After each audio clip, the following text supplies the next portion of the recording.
দেশের শীর্ষ 4টি বিশ্ববিদ্যালয়ে ছাত্র সংসদ নির্বাচনে ছাত্র শিবিরের অকল্পনীয় সাফল্য শুধু একটি সাধারণ রাজনৈতিক ঘটনা নয়, বরং এটি বাংলাদেশের রাজনৈতিক পরিমণ্ডলে এক নতুন আলোচনার ঢেউ তুলেছে।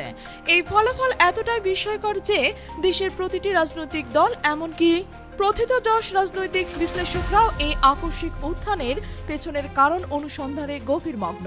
তাদের প্রতিটি আলোচনায়, প্রতিটি পর্যালোচনায় একটাই প্রশ্ন ঘুরে ফিরছে: কি এমন গোপন ফর্মুলা ব্যবহার করে শিবির এই অভাবনীয় বিজয় ছিনিয়ে আনলো? এরপর 4টি বিশ্ববিদ্যালয়ের ছাত্র সংসদ নির্বাচনে এমন ভূমিধস বিজয় অর্জন করার পর বাংলাদেশ ছাত্র শিবিরকে নির্দ্বিধায় দেশের ইতিহাসের সবচেয়ে সফল ছাত্র সংগঠন হিসেবে আখ্যায়িত করা যায়। তাদের এই নিরঙ্কুশ বিজয় কেবল রাজনৈতিক প্রতিপক্ষদেরই হতবাক করে দেয়নি, বরং সাধারণ শিক্ষার্থীদের মধ্যেও জন্ম দিয়েছে কৌতূহল ও জল্পনার। কোনো অদৃশ্য শক্তি বা কৌশল তাদের সাফল্যের স্বর্ণ শিখরে পৌঁছে দিল?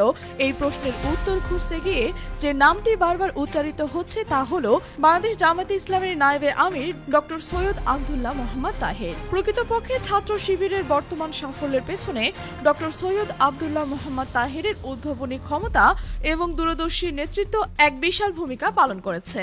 যখন তিনি ছাত্র শিবিরের সভাপতির দায়িত্বে ছিলেন, ঠিক সেই সময় থেকেই সংগঠনটি তার চিরাচরিত কাঠামো থেকে বেরিয়ে এসে নতুন নতুন কৌশল অবলম্বন করতে শুরু করেছে, যা পরবর্তীতে তাদের সাফল্যের সোপান রচনা করে। তার নেতৃত্বে শিবির কিশোরদের জন্য একটি বিশেষ পত্রিকা বের করার সিদ্ধান্ত নেয়, যার নামকরণ করা হয় কিশোর কণ্ঠ। এই পত্রিকার প্রকাশনা ছিল একটি বিপ্লবী পদক্ষেপ। এটি কেবলমাত্র একটি সাধারণ প্রকাশনা ছিল না, বরং এটি ছিল কিশোর মনস্তত্ত্বকে বোঝার এবং তাদের মধ্যে শিবিরের আদর্শিক বার্তা পৌঁছে দেওয়ার এক অভিনব প্রচেষ্টা। কিশোরদের কৌতূহল, তাদের জিজ্ঞাসা এবং তাদের স্বপ্নের জগৎকে কেন্দ্র করে প্রকাশিত এই পত্রিকা খুবই দ্রুত তরুণ প্রজন্মের মধ্যে ব্যাপক জনপ্রিয়তা লাভ করে। যখন অন্যান্য ছাত্র সংগঠনগুলো নিজেদের কার্যক্রম মূলত বিশ্ববিদ্যালয় ও কলেজ পর্যায়ে শিক্ষার্থীদের মধ্যেই সীমাবদ্ধ রেখেছিল, তখন কিশোর কণ্ঠ ভবিষ্যতের নেতৃত্ব গড়ার এক সুদূর প্রসারী কৌশল হিসেবে কাজ করে। এটি কিশোরদের মধ্যে শিবিরের জনপ্রিয়তা বৃদ্ধিতে একটি অত্যন্ত গুরুত্বপূর্ণ ভূমিকা পালন করছিল, যা ছিল তাদের সাফল্যের এক অন্যতম ভিত্তি। ছাত্র রাজনীতির বহু ক্ষেত্রে শিবির পথ প্রদর্শকের ভূমিকা পালন করেছে, আর এই নতুন নতুন উদ্ভাবনের একটি বড় অংশই ডক্টর সৈয়দ আব্দুল্লাহ মোহাম্মদ তাহেরের সময়কালে সংঘটিত হয়েছে। তার নেতৃত্বাধীন সময়ে ছাত্র শিবির এমন সব উদ্যোগ গ্রহণ করে যা পরবর্তীতে দেশের অন্যান্য ছাত্র সংগঠনগুলোকেও অনুসরণ করতে বাধ্য করে। এই উদ্ভাবনগুলোর মধ্যে সবচেয়ে গুরুত্বপূর্ণ এবং যুগান্তরকারী ছিল বিশ্ববিদ্যালয়ের ভর্তি কোচিং কার্যক্রম শুরু করা। প্রথমে রেটিনা এবং পরবর্তীতে ফোকাস নামক কোচিং সেন্টারের মাধ্যমে বিশ্ববিদ্যালয় ভর্তি পরীক্ষার প্রস্তুতিমূলক কার্যক্রম শুরু করার পুরো কৃতিত্বই ছাত্র শিবিরের। এটি শুধুমাত্র একটি শিক্ষামূলক উদ্যোগ ছিল না, বরং এটি ছিল একটি বহুমুখী কৌশল। এর মাধ্যমে একদিকে যেমন হাজার হাজার শিক্ষার্থী উচ্চশিক্ষার স্বপ্ন পূরণের সুযোগ পেয়েছিল, তেমনি অন্যদিকে শিবির এই শিক্ষার্থীদের সাথে একটি গভীর সম্পর্ক গড়ে তুলতে সক্ষম হয়েছিল। এই কোচিং সেন্টারগুলো শিক্ষার্থীদের মধ্যে শিবিরের প্রতি এক ধরনের ইতিবাচক ধারণা তৈরি করতে সহায়ক হয়েছিল এবং নতুন সদস্য রিক্রুটমেন্টের একটি কার্যকর প্ল্যাটফর্ম হিসেবেও কাজ করছিল। অন্যান্য ছাত্র সংগঠনগুলো যখন বুঝতে পেরেছিল যে তারা এই ক্ষেত্রে পিছিয়ে পড়েছে, তখন তারাও বাধ্য হয়ে শিবিরের দেখানো পথ অনুসরণ করে নিজেদের ভর্তি কোচিং কার্যক্রম চালু করে। স্কুল কার্যক্রম ছিল শিবিরের সফলতার পেছনে আরও একটি গুরুত্বপূর্ণ বিষয়। এটি ছিল এক নীরব কিন্তু অত্যন্ত কার্যকর কৌশল। এই কার্যক্রমের মাধ্যমে শিবির স্কুল পর্যায়ে শিক্ষার্থীদের মধ্যে নিজেদের অবস্থান তৈরি করতে সক্ষম হয়, যা ছিল ভবিষ্যতের জন্য এক শক্তিশালী কর্মী বাহিনীর ভিত্তি। সংগঠনের রিক্রুটমেন্টের প্রক্রিয়াটি সবসময় সচল থাকত। স্কুল পর্যায় থেকে শিক্ষার্থীরা শিবিরের আদর্শ ও কার্যক্রম সম্পর্কে জানতে পারত এবং ধীরে ধীরে তারা সংগঠনের সাথে নিজেদের সম্পৃক্ত করত। এটি নিশ্চিত করতে যে বিশ্ববিদ্যালয় বা কলেজে প্রবেশ করার আগেই শিবিরের একটি ভিত্তি তৈরি হয়ে আছে, যা তাদের সাংগঠনিক কাঠামোগুলোকে আরও মজবুত করত এবং নিরবিচ্ছিন্নভাবে নতুন নেতৃত্ব তৈরি করতে সাহায্য করত। এই ধরনের দীর্ঘমেয়াদী পরিকল্পনা এবং তার সুচারু বাস্তবনায় শিবিরকে অন্যদের থেকে এগিয়ে রাখত। মাস কালচার থেকে ম্যাচ সংস্কৃতি ছিল শিবিরের সফলতার আরও একটি বড় কারণ। দেশের বিভিন্ন প্রান্ত থেকে শহরে আসা শিক্ষার্থীদের জন্য আবাসন একটি বড় সমস্যা। যখন শিক্ষার্থীরা বিশ্ববিদ্যালয় হল বা হোস্টেল রিহার্সাল থাকার জায়গা পেত না, তখন শিবিরের ম্যাচগুলোতে তাদের জন্য ছিল এক নিরাপদ আশ্রয়স্থল। এই ম্যাচগুলো শুধুমাত্র একটি থাকার জায়গা ছিল না, বরং এটি ছিল ছোটখাটো একটা কমিউনিটি, যেখানে শিক্ষার্থীরা তাদের একে অপরের সাথে মিশে যেত, পড়াশোনা করত এবং আদর্শিক আলোচনায় অংশ নিত। এই মেসগুলোতে শৃঙ্খলা, পারস্পরিক সহযোগিতা এবং একটি নির্দিষ্ট জীবনযাপন পদ্ধতি অনুসরণ করা হতো, যা অনেক শিক্ষার্থীর কাছে আকর্ষণীয় মনে হতো। এর মাধ্যমে শিবির কেবল শিক্ষার্থীদের আবাসন সমস্যা সমাধান করত না, বরং তাদের মধ্যে এক ভ্রাতৃত্ববোধ ও আনুগত্য তৈরি করতে সক্ষম হতো। এই মেসগুলো ছিল সংগঠনের জন্য এক ধরনের নিরাপদ ঘাঁটি, যেখানে নতুন সদস্যের প্রশিক্ষণ দেওয়া হতো এবং পুরনো সদস্যরা একে অপরের সাথে শক্তিশালী বন্ধনে আবদ্ধ হতো। এটি ছিল এক কার্যকর কৌশল যা শহরের জীবনে আসা শিক্ষার্থীদের একটি বড় অংশে মন জয় করতে সহায়ক ছিল। বেসরকারি বিশ্ববিদ্যালয়ের কার্যক্রম শুরু করার ক্ষেত্রেও ছাত্র শিবির ছিল অগ্রগামী।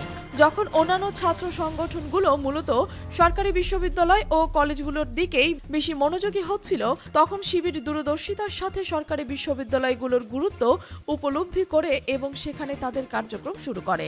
এই পদক্ষেপটিও ছিল একটি উদ্ভাবনী কৌশল। বেসরকারি বিশ্ববিদ্যালয়গুলোতে পড়ুয়া শিক্ষার্থীরা প্রায়শই রাজনৈতিক কার্যক্রম থেকে দূরে থাকত, কিন্তু শিবির সেখানেও নিজেদের সাংগঠনিক উপস্থিতি জানান দেয়। এর ফলে তারা এক নতুন ধরনের শিক্ষার্থী গোষ্ঠীর কাছে পৌঁছতে সক্ষম হয়, যা ঐতিহ্যবাহী ছাত্র রাজনীতি থেকে কিছুটা বিচ্ছিন্ন ছিল। শিবিরের এই উদ্যোগ দেখে পরবর্তীতে অন্যান্য ছাত্র সংগঠনগুলো বেসরকারি বিশ্ববিদ্যালয়তে নিজেদের কার্যক্রম শুরু করতে। এটি প্রমাণ করে যে শিবির সব সময়ই পরিবর্তিত পরিস্থিতির সাথে নিজেদের মানিয়ে নিতে নতুন নতুন কৌশল অবলম্বন করতে সিদ্ধহস্ত ছিল। ইসলামী সংগীত ছিল শিবিরের আরও একটি অসামান্য উদ্ভাবন, যা তাদের জনপ্রিয়তা বৃদ্ধিতে গুরুত্বপূর্ণ ভূমিকা পালন করে। সাইমমের মতো শিল্পীরা এই ধারার সংগীতকে নতুন এক মাত্রায় নিয়ে গেছে। তাদের হৃদয়গ্রাহী ইসলামী সংগীত খুব দ্রুতই শ্রোতাদের কাছে ব্যাপক সাড়া ফেলেছে। এই শিল্পীরা এখন অনেকটাই মূলধারা শিল্পী হিসেবে পরিচিতি লাভ করেছে। এক সময় দেখা যেত রমজান মাসে শিবিরের শিল্পীদের ইসলামী সংগীত ছাড়া টেলিভিশনের অনুষ্ঠান সম্পূর্ণ হতো না। তাদের সংগীত কেবল বিনোদনের মাধ্যম ছিল না, বরং এটি ছিল আদর্শিক বার্তা প্রচারের এক শক্তিশালী মাধ্যম। এই সংগীতগুলো শিক্ষার্থীদের পাশাপাশি সাধারণ মানুষের মধ্যেও শিবিরের প্রতি এক ধরনের ইতিবাচক ধারণা তৈরি করতে সক্ষম হয়। ইসলামী সংগীতের এই ধারাকে জনপ্রিয় করার মাধ্যমে শিবির এক নতুন সংস্কৃতির বিপ্লব ঘটায়, যা ছিল তাদের সাফল্যের এক অবিচ্ছেদ্য অংশ। রমজানে ইফতার মাহফিলের প্রথাকে জনপ্রিয় করার ক্ষেত্রেও শিবিরের ভূমিকা অনস্বীকার্য। ইফতার মাহফিলগুলো শুধু ধর্মীয় আয়োজন ছিল না, বরং এটি ছিল পারস্পরিক সম্পর্ক স্থাপন, ভ্রাতৃত্ববোধ করে তোলা এবং সাংগঠনিক কার্যক্রম প্রসারের এক চমক মাধ্যম।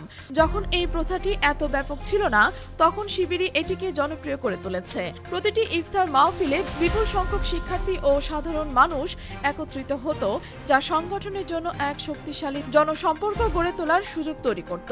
এটি ছিল এক সামাজিক কৌশল যা ধর্মীয় মূল্যবোধের সাথে সাংগঠনিক উদ্দেশ্যকে সফলভাবে একীভূত করতে পেরেছিল। ঢাকা মহানগরের সংগঠনকে দুটি এবং পরবর্তীতে সম্ভবত 4টি ভাগে ভাগ করার সিদ্ধান্ত ছিল শিবিরের একটি যুগান্তকারী উদ্ভাবন। সংগঠনটি দক্ষতার দিক থেকে এটি ছিল একটি অত্যন্ত কার্যকরী পদক্ষেপ। যখন ঢাকা মহানগরীর সংগঠন বিশাল আকার ধারণ করে এবং কার্যক্রম পরিচালনা করার কঠিন হয়ে পড়ে, তখন ডক্টর তাহেরের নেতৃত্বে এই বিভাজনের সিদ্ধান্ত নেয়। এই বিভাজন সাংগঠনিক কার্যক্রমকে আরও সুসংগঠিত, গতিশীল এবং কার্যকর করে তোলে।